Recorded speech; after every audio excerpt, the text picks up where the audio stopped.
it's me again, Elena Kino. And for today, we're going to talk about what Stoicism has taught me about my relationship. Women are quite the emotional goddesses. Maybe some are not, but most women I know are. When I was 19, I had my first boyfriend, and it lasted for 6 months. When I was 20, I had my second boyfriend, and he's still the boyfriend that I have until now. And it's been 10 years since, almost 10 years since. My current boyfriend, I basically spent most of our 20s together. As it is with long-term relationships, you get that over-familiarity feeling, right? And we've been through all these fights and misunderstandings. When we get to that point when we are fighting, I get so emotional and worked up that I do things that I would later regret. So this is where Stoicism has been such a lifesaver for me, because it has taught me not to ignore my emotions, but to actually be more curious of it. Stoicism taught me that I can take control of one thing, and that's my own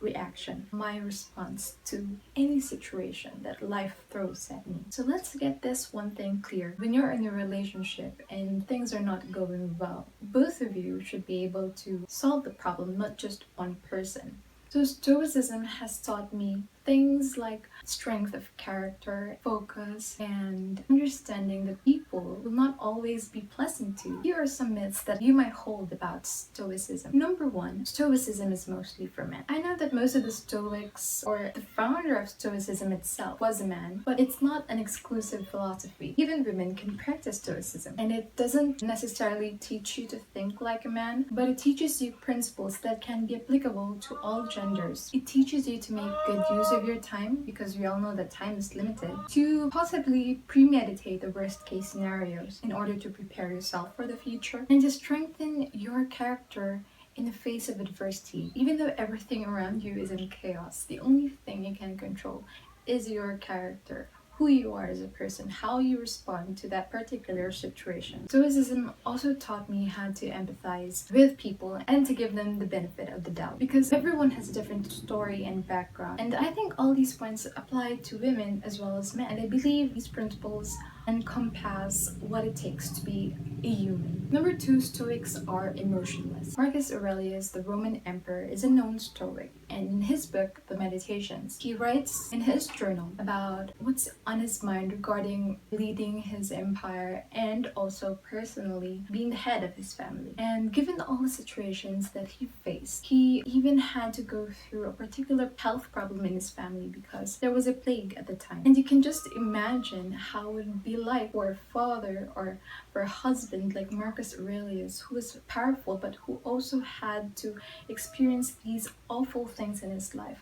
Of course, you'd feel so much emotion. So it doesn't mean that Stoics are emotionless. They feel emotions too, but they gain control, they take back the power by choosing for themselves how to respond to the situation. And by thinking about it in terms of, will this situation make me stronger? Will this situation make me more resilient? And if so, how can I do that? So Marcus Aurelius tried to do his best given his circumstances, and I think that's one of the best lessons in Stoicism. It's that no matter what life throws at you, you can always show your emotions, express how you want to express your feelings, but also remember that you have the power to control your attitude in that time. And I believe that's what made Marcus Aurelius such a great leader. Number three, Stoicism is only applicable for influential people. Hi, so we have a new setup here because the other room is occupied and I had to do with what I have. We were talking about number three.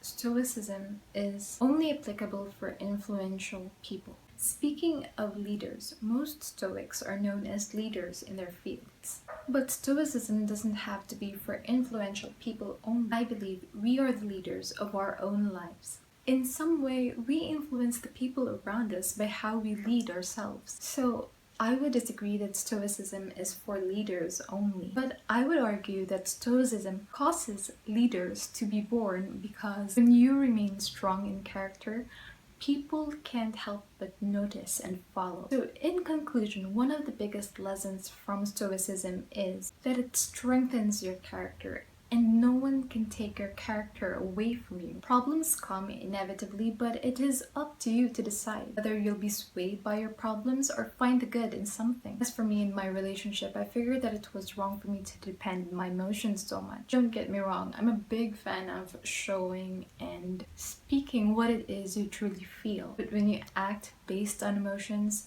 you risk saying things and making mistakes you really didn't mean to. We can use our emotions as a compass to show us where our thoughts and feelings are going and direct us towards the things that we truly value. But I don't think we should use our emotions to dictate our every behavior. That would be reacting instead of responding. A reaction is based on impulse, while a response is based on mindful awareness. So that's about it for today. I hope you subscribe and please like this video if you like it. And if you don't, that's okay. See you again in the next video. Bye. You may not know of the evils, evils, maybe a strong word. Speaking of leaders, most effects are known.